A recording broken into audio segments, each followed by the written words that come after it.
KNTK FM Firth, 93.7 The Ticket. This is the Happy Hour. You guys going to happy hour? Live from the Koppel Chevrolet GMC studios in the heart of Lincoln, America. Yeah, I'll come for a couple.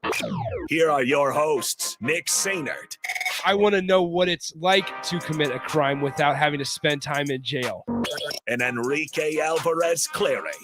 C is for chunk. On 93.7 The Ticket and theticketfm.com.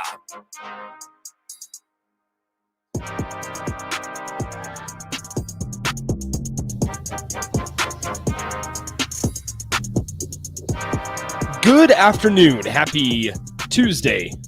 This is the Happy Hour 93.7 The Ticket, theticketfm.com. Nick Sainert and Enrique Alvarez Clary are with you today. Hello, Rico. Hello. How's it going, man? It's going great. How are you doing? Not too bad. Okay, we've already been texted this on the text line, 402-464-5685 from Don. Don says, so we learned today that Las Vegas Aces social media team is always ready to secure those new fans. Rico. Yes. I will give you the floor. Do you want to talk about how you are a fan of it, how you found I found fandom? fanhood. Well, I don't really know what brought it on, but I was just perusing Twitter and decided I would look up WNBA hoodies because I really wanted one, and for the longest time they were sold out. They are available, and I really want to get one. Okay. And for the past 3-4 years, I've been searching for a WNBA team, and I kind of slightly latched on to the New York Liberty just because, you know, I like Knicks. the Yankees, I like the Knicks. So I was like, I'll just stay in New York with this. Yeah. But today I decided to tweet out that I am looking for a WNBA team. And, you know, I tagged the New York Liberty and I tagged the Minnesota Lynx. I should have tagged the Chicago Sky instead because they're closer, but it's whatever. Yeah. And I tagged those two and I was like, you know, I enjoy the New York Liberty and I'm closer to the Minnesota Lynx. Which one should I go with? And then Nicole Griffith, shout out Nicole Griffith, tagged the Las Vegas Aces, and they immediately responded and told me to be a fan of them. So, and then you responded to them, and they responded to you. Yep, we've gone back and forth about 3 times. They have just posted GIFs, nothing really much else, but still counts. They've liked multiple of my tweets, and I am now a Las Vegas Aces fan. Well, congratulations! I'm glad I you finally found a WNBA team. I'm glad. Now I just need to get a hoodie and a jersey. All right. Well, maybe the Las Vegas Aces will hook you up with that. Are they pretty good? Yeah, they have 2 conference titles. Because no WNBA titles. You did a deep dive on them. I did. Did you know that former Detroit Pistons center Bill Laimbeer is their head coach? I did after you told me. Yeah, there you go. Also, Asia Wilson. They started in 1998 as the Utah Stars with 2 Z's to match the Utah Jazz. And then in 2002, they moved to San Antonio. Okay. And then in 2018, they moved to Las Vegas. They were sold to the MGM Group, and then Mark Davis bought them, I think, a year later. So Mark Davis is the owner. Bill Laimbeer is the head coach of the Las Vegas Aces, and I am a new fan. All right. Well, congratulations, Rico. There we go. Congratulations on finding a WNBA team. I'm excited. I finally have a team to watch in the WNBA. It was a problem like the last 4 years. Like I would watch games and I'd just be like, wow, this player's really good. This team's really cool. I like them. And then I would watch another game and I go, this team's really good. This player's really good. I like them. Couldn't find a team, but now you have one. Now I've latched on. I'm good to go. All right. As always, 402-464-5685, the Honda of Lincoln hotline, Starter Heyman text line. Both of those open for you all hour long, as well as the Starter Heyman Jewelers video stream, Facebook, Twitch, and YouTube. That's all available for you guys to interact with the show that way, as well as Twitter at Nick Sainert and at Radio Rico AC. We're going to talk about Husker football here in the first segment, but there is a big game tonight, Nebraska Creighton. It's officially a red out. People are told to wear red. All red, no white, just no red. Black, all red. Just red, which is why I'm wearing a red shirt. It's white, but it has red on it. It's a Pizza Planet shirt from Toy Story. Pizza Planet. There's red on it. Yeah, there's red. So Nebraska, we'll get to that. Nebraska and Creighton play tonight at 6 p.m., which kind of stinks because there are some of us that produce the old school show until 6 p.m. Sorry, Charlie. And we have to get down there a little bit late, but it is what it is. Just record the last hour and cut it up as you go. I could. I could, or maybe Big Sky will be a saint and take over for me at 5:30. Maybe. We'll see. That's to be determined. But however, Jacob Padilla from Hale Varsity will join us at 2:30, and he will do that every single Tuesday throughout the hoop season to kind of break down Nebraska basketball as we go along. So slowly but surely finding weekly guests to fill our week slots. And we are up to two from Hale Varsity. But then Friday, Mike Hogan from Badger 24/7 will join us. Yes. Talk about the Badgers on Friday. And then next Monday, we have former Husker volleyball sensation star Justine Wong-Arantes next Monday at 2:30. So stay tuned for that. The happy hour loading up. Absolutely. All right. 402-464-5685. Eric says this. Rico, I thought you got fired this morning. Explain to those, including myself, that don't know everything that happened. I didn't get fired this morning. I got put in a graveyard. I was buried. Explain alive. the difference. Well, we were doing True or False. Those who listen to Happer and Schaefer know that I have a segment called True or False. And as the segment started, I completely forgot what I was going to talk about. Okay. Happer and Schaefer were not amused. They canceled me. They canceled True or False. They put me in the graveyard along with True or False and along with anybody who has ever transferred away from Nebraska football. Now Sevion Morrison's in that. Morrison. So True and False is done. Yeah, I mean, it's not, but jokingly, I was put in a graveyard. I don't know. And this is a perfect segue into our first I topic. don't think I've been fired. No, not the fired part. I hope I'm not fired. But just you need to be held accountable for your actions. I mean, I do, and they were saying, True or False is easy, and that's why they switched easy. it up. And the thing is, I've been like when we first started, like the first week or two, it was a struggle, and I was bad. I was not accountable. I was terrible at finding things that I was supposed to do. I wasn't doing my job right. And then ever since then, I've been on a roll. I haven't missed anything. I've had topics. It's been great. We've had a good time. We've had laughs. We've had serious conversations. And then today I just spaced and I just forgot everything I was going to talk about. And unfortunately, it led to me being put in a graveyard. Is it an everyday thing? Yes, it is every day. Okay. Well, Rico, and I find topics every day. If you were going pretty strong there since about middle of August when we started all these shows, I have to applaud you. Look, I had one bad game. You can't throw me away. I'm sorry. You know who hasn't had one bad game? Who? DeMar DeRozan. Okay. We're not doing that. All right, let's move on to Nebraska football. Rico, there's a clip in the system there with Scott Frost. I want to talk about, and we didn't get to this yesterday. I want to talk about hidden yardage and this whole mutually agreed metrics as well between Scott Frost and Trev Alberts. And I kind of want to work the idea of accountability and transparency into this conversation as well. So feel free to send in your thoughts, 402-464-5685. This mutually agreed metrics part kind of confuses me. I'm not going to sugarcoat it here. Whose folder is it in ours? It's in ours for today. For today? We don't have, there it is. It took a second. Either way, I kind of see both sides of the coin. I understand not wanting to give the fan base or give the media members full transparency on what goes on behind closed doors. However, in this quote, Scott Frost was asked what about the details of those mutually agreed on metrics and what kind of constitutes a successful season. It was the first question that he was asked in his Monday press conference yesterday morning, and here's what he had to say. Yeah, those are just making sure we get on the right track and get winning. And I don't want to say much more than that, but it's obvious what we need to get done here. And I think it doesn't take too smart a guy to figure that out. Now, what I will say to that is everybody understands that winning will fix everything. Mm-hmm. There's no doubt about that. However, when he says something about everybody knows what we need to do around here, everybody's on the same page. It doesn't take too smart of a guy to figure out what needs to happen around here. That's all relative. And I'm not necessarily looking for a number of games because that might be we're a far ways away from next season. You don't want to put a number on it. You don't necessarily want to put a a number on it, but you want to know something. Because here's what I feel like. The accountability within and maybe I feel better about it with a guy like Trev Alberts leading the way. Even last night, I went back onto the Tickets YouTube and please go check it out.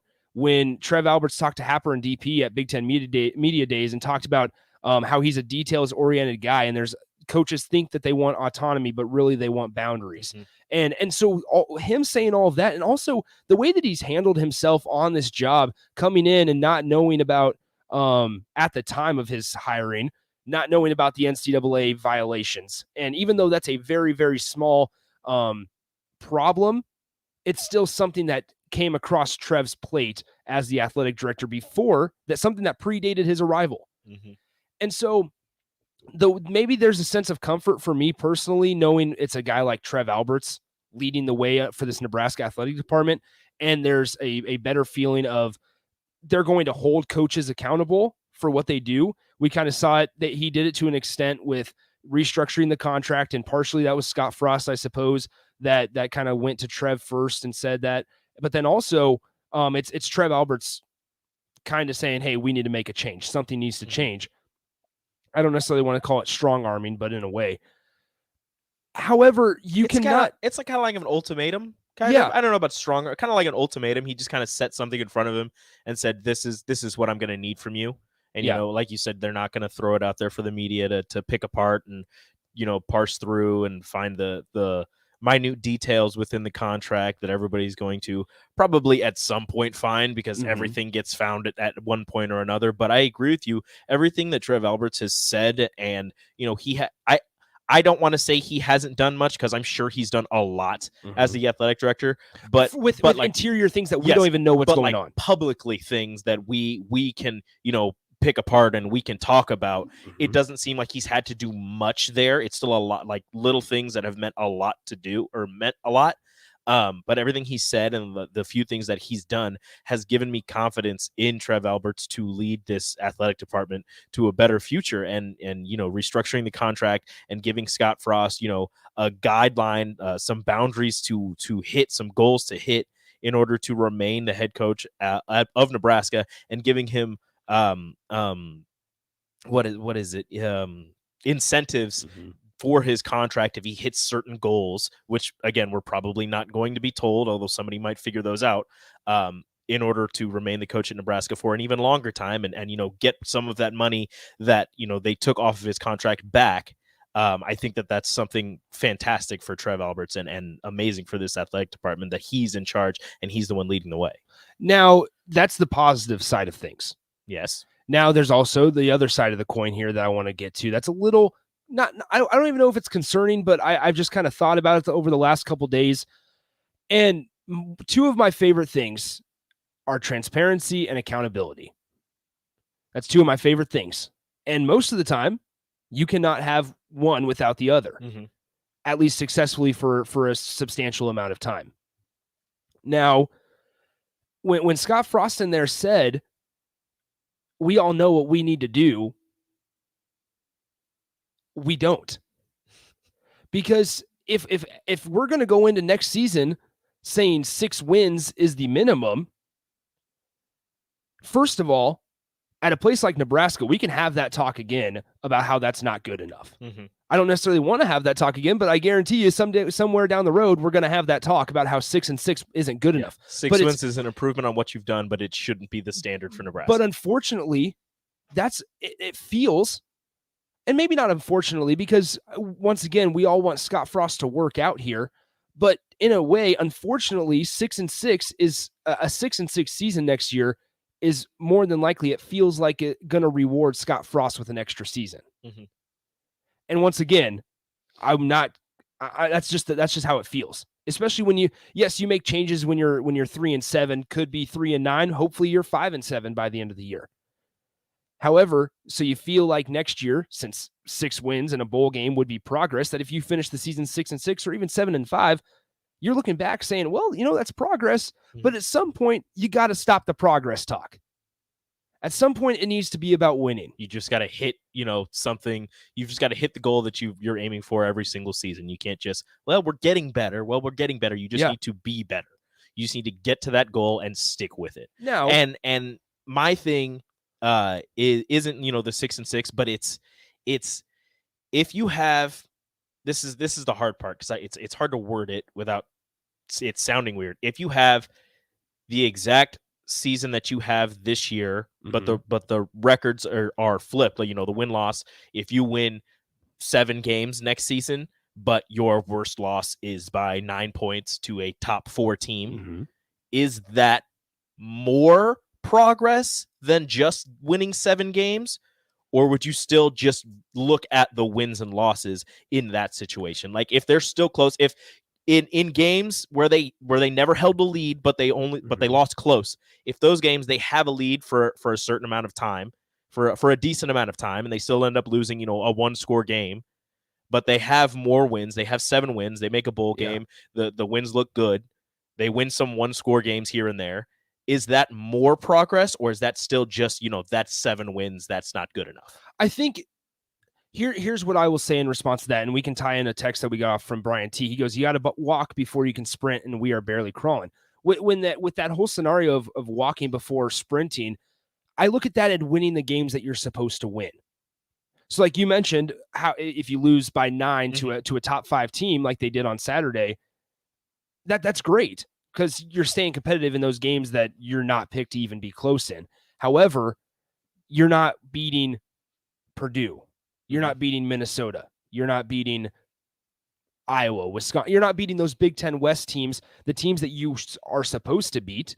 You feel like in year 5 of a coach, you should be at that point where you're beating them, not necessarily consistently. You would like it consistently, but you feel like you're beating them at a good clip. Yes. And however, through 4 years almost, you're not. And so if we want to use that walking and sprinting analogy, the walking part would be beating Purdue and beating Minnesota. However, is Minnesota still walking? They've improved. They've improved, but Nebraska should have improved. Walking would be beating Illinois, Purdue, beating Illinois, Northwestern, beating Purdue. That's walking. I agree. That's walking. Okay, yeah, yes. Jogging would be Minnesota. Yes, jogging before sprinting, and then you can worry about that's my whole thing about this season. Is it's hard to take away a ton of things from the Oklahoma, Ohio State, and Michigan games when you go out and not necessarily just because of the 4 interceptions from Adrian Martinez against Purdue, but that was an all-around poor performance that game. And then you can't forget Illinois, although this is a much different team from that first game on August 28th. It's just hard to take away positive things over and over when you can't beat the teams that you're supposed to beat. And that's been a big complaint through the 4 years of Scott Frost being here. And so when Scott Frost is saying this in his presser, saying everybody knows what we need to do to win, you don't. We don't know. And because here's the thing, and this is where that accountability and transparency could come into play, and we have a couple minutes left in the segment. Transparency and accountability come into play is if next year you do not want to do what we did this year and say at the beginning of the season, it needs to be a bowl game, and then halfway through the year, be okay with 4-8. I think that's why they won't be as transparent this year. I don't think you're going to hear that. I don't think you're going to hear how many wins Trev wants Scott Frost to have. I don't think you're going to hear, you need to make a bowl game or bust. Although that is clearly for everybody, administration included, coaches included, players included, that is the minimal goal, is a bowl game. Yeah. But I don't think, as opposed to what Bill Moose did, where he said, what did he say, 7 or 8 wins this season? Trev Alberts is not going to say that. He's going to leave this season up for interpretation for everybody. But when it comes down to it, it's 6 wins at a minimum this next season for Scott Frost and his crew, because Trev Alberts has already said, he's looking for improvement. He's seen improvement, but he's not just going to keep Scott Frost because he is the hometown guy. He has said that him being the hometown guy got him another year. That's kind of what he said. Yeah.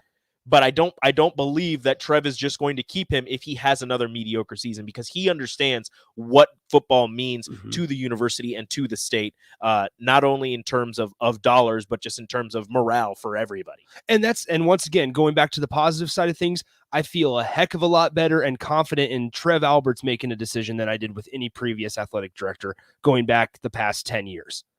Now, like I said, there's two sides to every coin, unfortunately. And like I said at the beginning of this take, I don't necessarily need Trev Alberts to come out and say you need to win 8 wins next year. And number two, from a business perspective, you don't need to expect, or that's just a bad business move on Trev Alberts' part.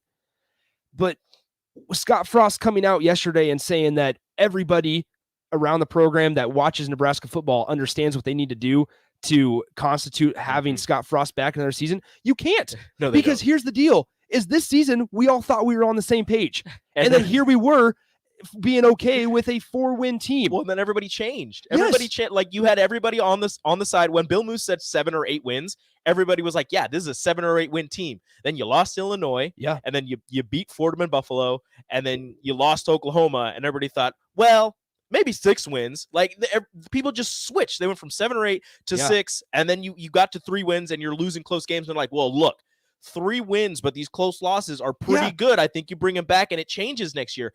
Everybody went from this is great, this is a fantastic take, and this is what we all agree upon this season for Scott Frost, to, well, maybe next year. And it's just weird because him saying we all know, not everybody knows, like you said. Everybody has different opinions, and that's the problem right now. You've got people in the program that think, well, we need to do this. You've got the outside noise saying you need to do this, and nobody has come to an agreement on exactly what Scott Frost and this team needs to do. And that's the problem. And I've said it before. We have about 30 seconds left. I've said it before, and I'll say it again. Scott Frost has an opportunity that nobody else sitting at 15-27 would have getting another year. He has an opportunity ahead of him to surround himself with good football-minded people that he can go to for football advice.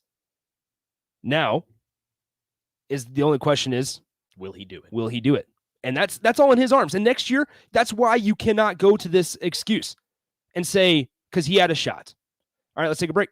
The following is a test of the emergency alert system.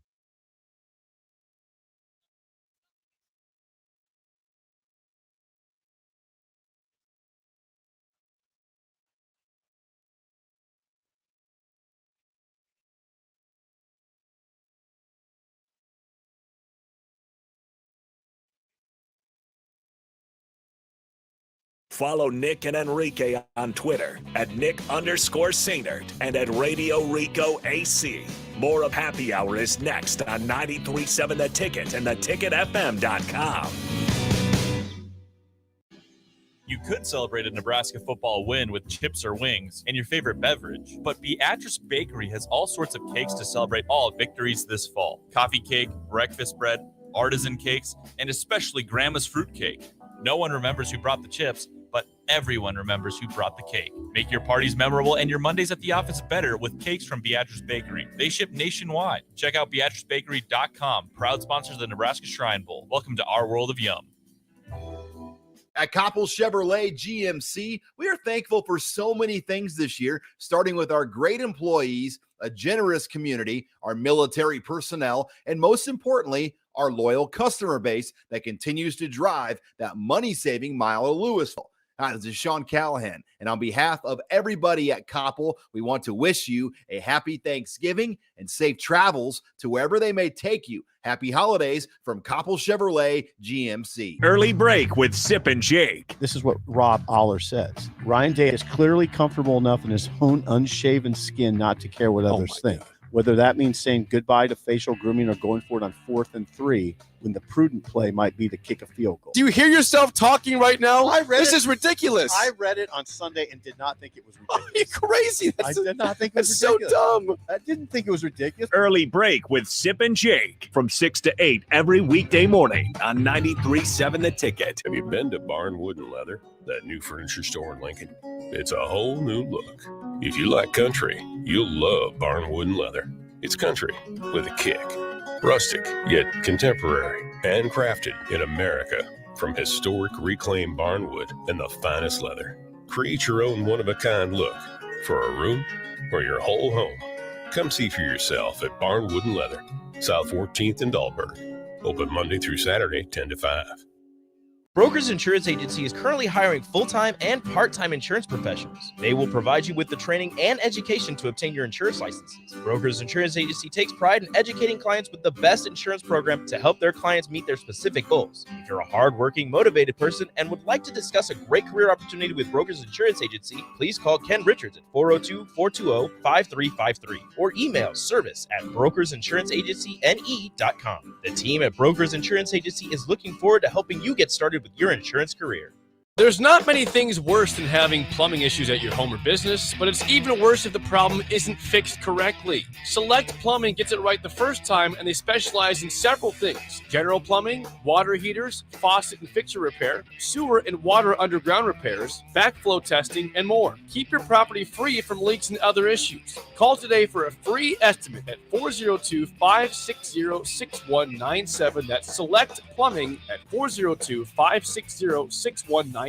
Want a free pair of Nebraska football tickets? Head to the ticketfm.com's contest tab and register for a free pair of tickets each week of a home game, courtesy of Ben Bleicher with Professional Realty Group of Woods Brothers and 93.7 The Ticket. Hey, sports fans. Rico here with HIS Auto Care 70th and Van Dorn. Carfax recently awarded us as a top-rated auto service center for 2020, and Lincoln Choice Awards voted us as the 2021 top independent auto repair center. Call us at 402-488-8934 for superior service bumper to bumper. Mention this ad and get 7% off. Doesn't get any better than that. Rico for his Auto Care, 70th and Van Dorn. God bless you. Tailgating wasn't just meant for weekends. Join 93.7 The Ticket every Tuesday at Chick-fil-A for Tailgate Tuesdays. Scan your app with any purchase on Tuesdays and you'll be entered to win a tailgate meal for 15 people. That's chicken nuggets, fresh fruit, and iced tea or lemonade. Winners will be contacted each Wednesday, and you can come see Tom and Bach from 11 a.m. to 2 p.m. at the 48th and O location or at South Point each week. It's Tailgate Tuesdays all season long at Chick-fil-A in Lincoln. Back to the happy hour with Nick Sainert and Enrique Alvarez Clary on 93.7 The Ticket and theticketfm.com.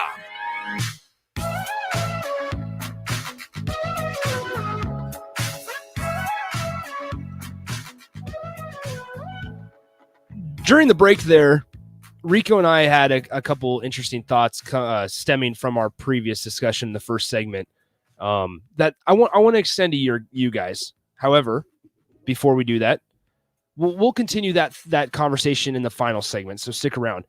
However, we are now joined on the Honda of Lincoln Hotline by Jacob Padilla of Hail Varsity to talk some Husker hoops with us. He'll join us every Tuesday. Jacob, how's it going, man? Hey, I'm doing pretty well. Excited about this game tonight. Yeah. Okay. Let's go ahead and start there. I guess we'll talk about the offense. To begin things, they played well in their two exhibition games against Peru State and Colorado, but in the first kind of two regular season games, they've been sort of stagnant. What hasn't transferred over through these first two regular season games in your eyes? Yeah, I actually wrote about that for this morning on hailvarsity.com, and the style just hasn't been the same. Obviously, a little bit more free-flowing, not as much pressure in an exhibition game. The first game was against an NAIA team, so it's a little different kind of circumstances. But what we've seen is Nebraska's lead ball handlers have just tried to do too much on their own.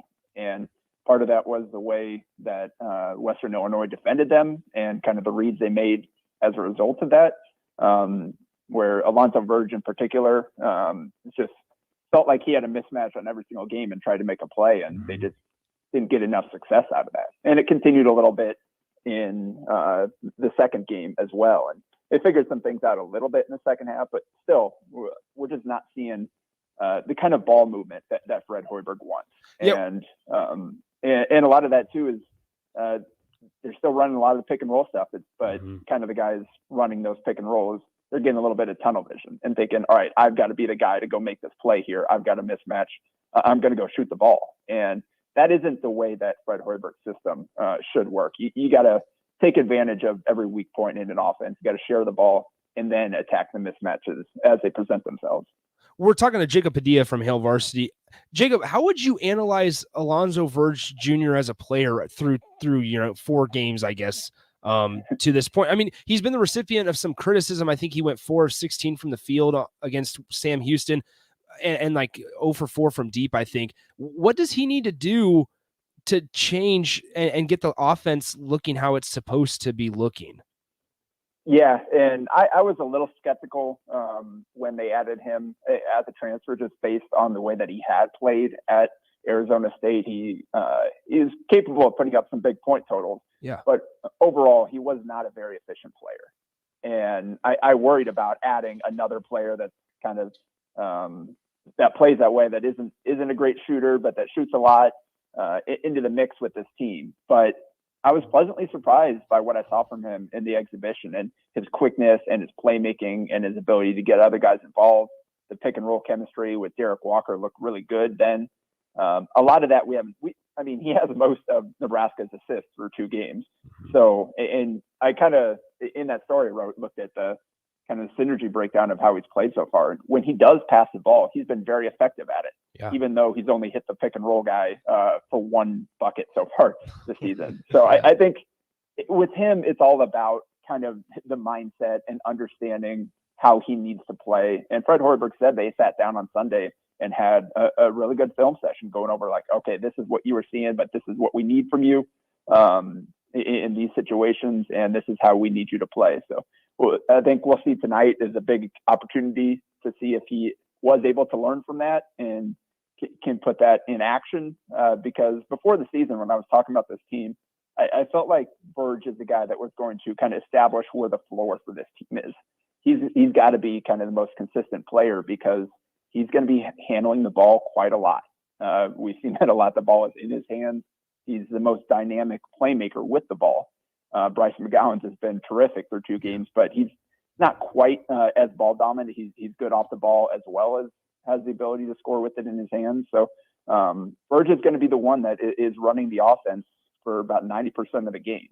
So if he's making the wrong decisions, if he's letting the ball stick in his hands, then it's going to bog the whole thing down. And that's what we've seen through 2 games. We're speaking to Jacob Padilla, Hail Varsity. Jacob, we haven't seen much from the bigs for Nebraska. If they could get more involved that way, do you think that would open up more shooting opportunities for a CJ Wilcher or a Keisei Tominaga on the outside? Definitely. And I definitely think that needs to be a focus going into this game, just kind of looking at what Creighton's done so far. They've been very good defensively for the most part. The one spot that they haven't necessarily been at a high level at is defending the roll man in the pick and roll. And that's something that Nebraska has not established yet once the game started counting. I feel like if they come in with the right mindset and Derek Walker rolls hard to the rim and we get some Eduardo Andre minutes after his strong showing against Sam Houston, that is a point of weakness that Nebraska could potentially exploit. And then if you have to collapse down on the roll man, then that does open up the kick out opportunities where guys will get really good looks. And also, I think they need to go back to playing through Walker a little bit more in the high post, as opposed to just running the pick and roll every time and then having whoever has the ball in his hands take a shot. Get that early action moving where he pops to the high post, you get in the ball, and then guys cut off him, and somebody comes and takes a handoff, and then you kind of get into that kind of action. So I feel like keeping the bigs involved is going to be a key to balancing out this offense a little bit more than what we've seen. And if that happens, those opportunities on the perimeter definitely should present themselves. Staying inside, staying with the bigs, we've all kind of realized or thought so far through a couple of games that rebounding is not going to be a strong suit for this Nebraska basketball team. Is there any way that the guards can go down there and help these big men, get some more boards to give themselves maybe some second chance opportunities or more opportunities to get out on the break, because getting out rebounded is not really going to help this team? And that's definitely the key. It does have to be those perimeter guys. Because if you look at the offensive rebounds they've given up, there aren't many of them where it's Derek Walker failing to do his job. A lot of the time, Walker's got to be the guy that rotates over and challenges a shot at the rim, which means somebody has to drop on the backside. And those guys, those backside defenders just haven't been good enough. They were much better in the second game than the first. There were a couple stretches where it wasn't there, but for the most part, I mean, second chance points were even in that game, 14-14. So they still probably gave up a few more offensive rebounds than Fred Hoiberg would have liked, but Sam Houston also missed a lot of shots. So that's going to happen. So I think they showed some improvement because a lot of what I saw in that first game was simply effort and dedication and guys doing what they needed to on a consistent basis. So we saw some improvement there, and it's going to have to be a team effort all season long because they don't have a natural guy that's going to go in there and pull down 10 boards a game. It's a lot of guys that are going to have to be involved. Trey McGowan went down there and grabbed 9 defensive rebounds in that game after he said he wasn't happy with his performance. He only had 2 in the first game, and they had him working with the bigs in drills during practice last week just to kind of get that mindset in him, like, hey, you got to get in the mix here and to also finish a little bit better around the rim. So we saw that paying a little bit of dividends, and that's what they're going to need from these guards. We're talking to Jacob Padilla from Hale Varsity. Jacob, now, despite Nebraska returning, the staff, Nebraska basketball, returning more guys than they really have throughout their time here, they still have fresh faces. They still are playing new faces. They're having 2 out of the 5 guys in the starting 5 that are new to the team. 4 out of the 5 guys that they brought off the bench against Sam Houston are new to the team. How much leeway should we be giving Nebraska through these first couple games? Yeah, there's definitely some of that. And that's kind of when you fall back into the bad habits is when there is kind of a lack of familiarity with each other and comfort. That's where Verge coming in as a new guy, if things aren't going well early, could potentially kind of fall back into some bad habits. And you just have to build that trust. You got to put the play on tape, show them, hey, this will work if you simply stick with it and execute the right way. So there's going to be a little bit of that. That's kind of that's the interesting thing about this Creighton game being so early in the season, as it normally takes place in December. Yeah, is both these teams, because you look at Creighton, they're starting 5 new players. I've got a couple of freshmen in the starting lineup, a couple coming off the bench. Mm-hmm. So both teams really have no idea kind of what they are right now, and they're still trying to figure themselves out. So tonight will, I guess, be a test of, all right, who has figured out the most through 2 games. Nebraska has attempted 67 free throws through 2 games. Is that something we can expect to continue, or is that just based on, like we said, the hero ball, the ISO guys just trying to be the guy and get to the rim more by themselves? Yeah, it's definitely part of that. And Bryce McGowan has displayed a strong ability to get to the free throw line, Verge as well. But again, particularly with Verge, we've seen that come along with a lot of empty possessions where he did try to force up a tough one that he wasn't able to finish. So I don't know that it's going to continue at quite the rate that we've seen thus far. And honestly, it probably would be a little bit better if you converted a couple of those trips to the foul line to just being buckets and getting open looks. But I think that's going to continue to be a strength of this team because Verge, you watch him play, he does have an insane ability to use his quickness to get into the paint, to draw contact, to beat defenders. And Bryce McGowan is, with his length and his touch and just his feel for scoring, those guys are going to be tough to defend all season. So I think the key for this team is going to find that mix between forcing things and kind of letting the offense flow. But ultimately, the free throw line is certainly going to be important for this team, I think. All right, Jacob, one more before we let you go. Nebraska's lost 9 of their last 10 against Creighton. Last win was in 2018, I believe, if I remember that correctly. How does tonight unfold in your eyes? What do you think happens? Yeah, I really have no idea. I think you give the edge to Nebraska just based on they've got more guys coming back. They've got a little bit more experience, and they've got the home court advantage. But it sounds like Sharif Mitchell might be back for Creighton tonight, which would kind of change things for them defensively and in the backcourt as another ball handler. He has not played yet this season, and he's the only one on the team that has played in this rivalry.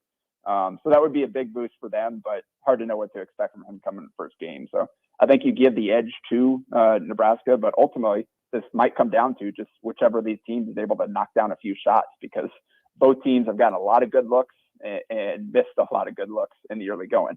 Yeah, if I remember correctly, Creighton went 1 of 19 from deep against Kennesaw State. So we'll see which team has the hotter hand this evening. All right, Jacob, we appreciate the time.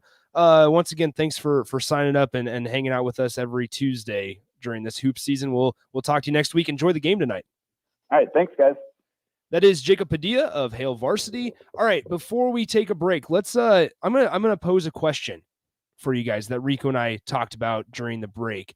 And it kind of stems back to that previous conversation. And we'll wrap it up on the other side. In your eyes, what is good enough for Nebraska football next season? Let us know. 402-464-5685. Honda of Lincoln Hotline, Sutter Heyman text line. Feel free to call in, give your thoughts. We'll get to them all next on the Happy Hour. Download our app by searching 93.7 The Ticket in your app store to stay in touch and listen all day long wherever you are. More of the Happy Hour is next on 93.7 The Ticket and theticketfm.com.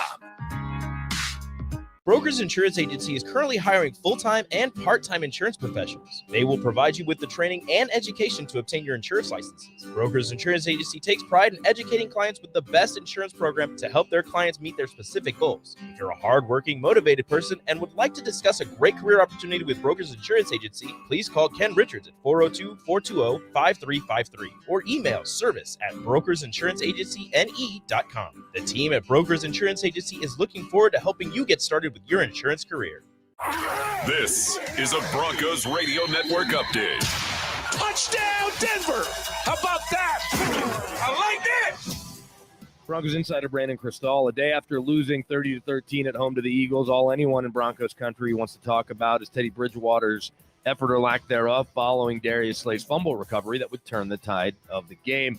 In fact, for 7 of his 8-minute Zoom press conference Monday, that's all Bridgewater was asked about. It's one of those situations where you get pissed, after you watch it, because it's like, how much this game means to you. You know, guys out there trying to make a play. You walk away from it pissed, at yourself, at the effort. Credit Slay, he made a great play also. But, it's one of those deals where, we got guys diving, trying to make the tackle, and I just needed to just lay it all out for the guys in that moment. The Broncos met virtually Monday because of COVID precautions. They're off Tuesday, have a light workout scheduled for Wednesday before getting Thursday to Sunday off for their bye week.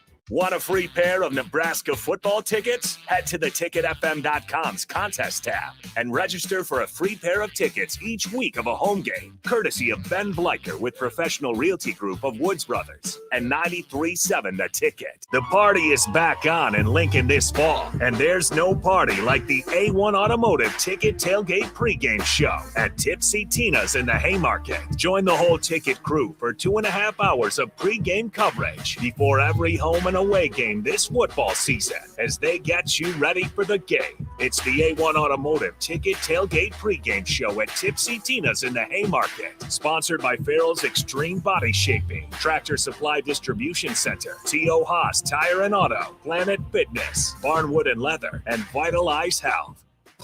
Hi, this is Kurt, your shop manager at A1 Automotive here in downtown Lincoln.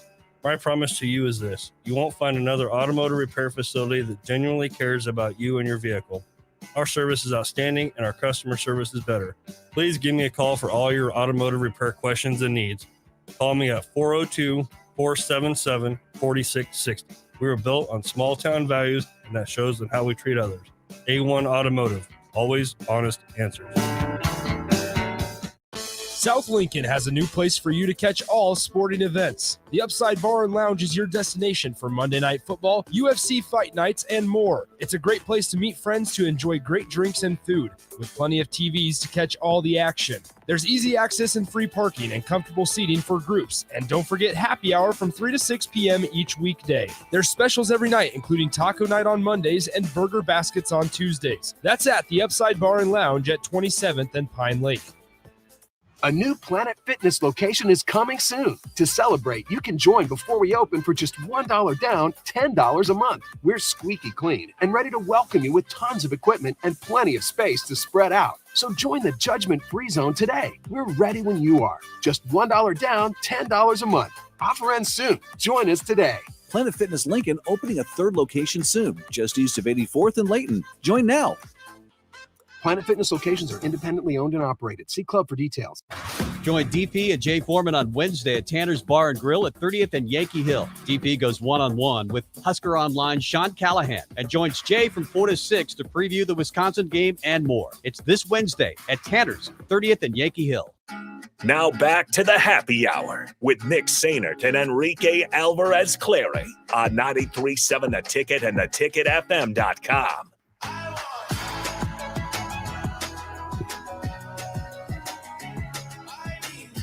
Back here one final time on the happy hour before we send it out to Barry's in the Haymarket. That's where DP is located for one-on-one with DP, and then DP and Jay will be there for old school. And there'll be other people showing up. Happer will stop by. Other on-air hosts will be out there as well. And then remember to tune into the Ticket Hoops post-game with DP, Eric Strickland, and Bach right after the conclusion, or at the conclusion.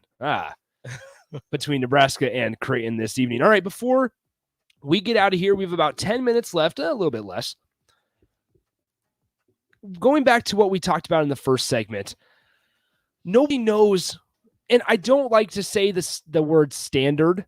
I don't like the standard. The bar? Yeah, but I don't like talking about what the standard is.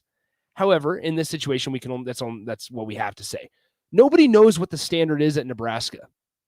It's showing already. Nobody has any idea. And going back to what Scott Frost said about the whole, everybody knows what we need to do around here. Everybody knows that we just need to win. Yes. But how much? How much winning needs to be done? How much winning are you okay with next year? Which you can flip that and say, how much are you okay with losing next year? How much losing are you okay with? Oh. Yes. And 0. That's where it gets. And see, I'm Rico, okay with 0 losing. Let's talk about that then. Because if Nebraska as a program is okay with 0 losing, then how has the before even Scott Frost, last 6 years been? That's a good question. That's what I'm getting at with this whole thing. And I'll get to your text here in a second, 402-464-5685. But this is my whole thing. Once again, I'll say it again. Transparency and accountability, holding people accountable. The fan base wants to hold Scott Frost accountable. They do. Even if you feel like, fan base, they allowed Scott Frost to come back and Trevor Alberts allowed Scott Frost to come back. In a way, yes. But also in a way, you want to feel like you're a part of the program. Mm-hmm. And part of that is being able to hold coaches accountable. We get this text. Ultimately, the quote, progress isn't good enough, because I said it earlier that at some point you just need to win ball games. Mm-hmm. You got to stop with the moral victories and the progress conversation. So this text says, so ultimately the progress isn't good enough conversations say that it isn't happening fast enough. If they go 6-6, 7-6, then 9-4, then contending for the West every year, isn't that a good place for us to be? Absolutely it is. But you're in year 4 and you're 3-9, 4-8. You're entering year 5 and you haven't had a winning record yet. If you were in year 2, year 3, and you were 6-6, and building up from there, that is great progress. Mm-hmm. But going into year 5 and you have yet to have a winning record, let alone make a bowl game with a 500 record, mm-hmm. I don't think you have enough time to go, to go 6-6, 7-6, 9, and whatever. You need to move now.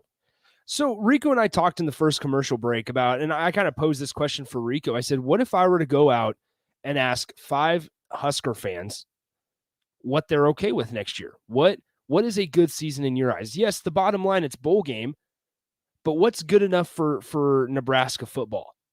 And it's one person, we both agreed that it'd be 8 wins, it'd be 6 wins, it'd be, he is Scott Frost, so he gets a little bit of longer runway mm-hmm. and everything. And some would say 7. That's my whole point also, is that there's no unity. Everybody needs to be on the same page, whether it's the fan base and whether it's the administration. Now, once again, with Trev Alberts at the helm, you feel like all the people in the inside, you feel like they are on the same page. Unity is happening. Everybody is coming together. With the administration part. Yes. However, does that trickle down to the coaching staff? We don't know. Transparency, lack of transparency. Mm-hmm. Then it can trickle out to the fan base. Is the fan base on the same page with what they're okay with? I mean, we've already got 3 separate answers. Like right away, we had 3 separate answers. We've beat Wisconsin, Iowa, and Minnesota. Okay, if you win those 3 and 2 more, mm-hmm. and you're at 5 wins, is that good? If you beat Wisconsin, Iowa, Minnesota, and your 2 non-con games, is that good? Is that good enough for you? You have more than 2 non-con. You have 3. Well, you win 2 of the 3. Is that good enough for you with 5 wins? But you beat those 3, Big Ten West powerhouses. For this person, you win those 3. That's good enough. You have minimum of 8 wins, and then right after that, you have bowl game and winning record. That could be 7 wins. I mean, that could be 6-6, and then you win your bowl game. Yeah. That's 3 separate answers. This is an interesting one, and we've talked about it before. Mr. Unlimited says, got to see 7 or 8 wins next year since I expected at least 6-6 this year. Yes. Bingo. Because here's the thing. The expectation for next year should not drop because you failed expectations this year. Bingo. That's exactly it. Just because Nebraska took, in terms of a number, they may have taken a step back this year and had only 3 wins at the end of the year, or who knows, even if they have 5 wins. Let's say they finish 4-8, which if Nebraska wins one of their final 2, that's something that this staff hasn't done. And I think Nebraska, considering their situation with the coaching staff offensively, be impressive. It'd be good. 2 It'd be strong defensive teams. Yes. So let's say 4-8. Let's meet in the middle. Then you can't be just okay with 6 wins next year. I understand, but that's where that progress talk comes into play. You have to adjust yourself and you have to stay strong on what you believe as an expectation and the standard at Nebraska, that in year 5 of a coaching staff, it needs to be better than 6 wins. That's what I think. And if I'm wrong on that, or if you guys don't believe me, feel free to call me out. I've had a couple of people call me out. I'm just reading all these right now. One says what would be good enough for me is talking basketball this afternoon, not football before the Creighton game. Hence why we had Jacob Padilla from Hail Varsity on to talk Husker hoops at 2:30. Basketball that whole time. Did not ask him one football question.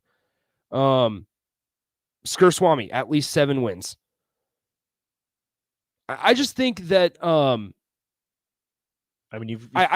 that's something that we've craved, is for everybody to be on the same page.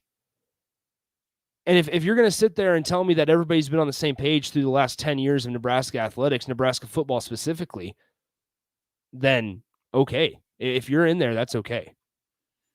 Dusty says this: if the bar is 7 wins and Frost gets 6, that will be fine because the majority of people want Frost to be the guy, so they'll move the bar until he hits it.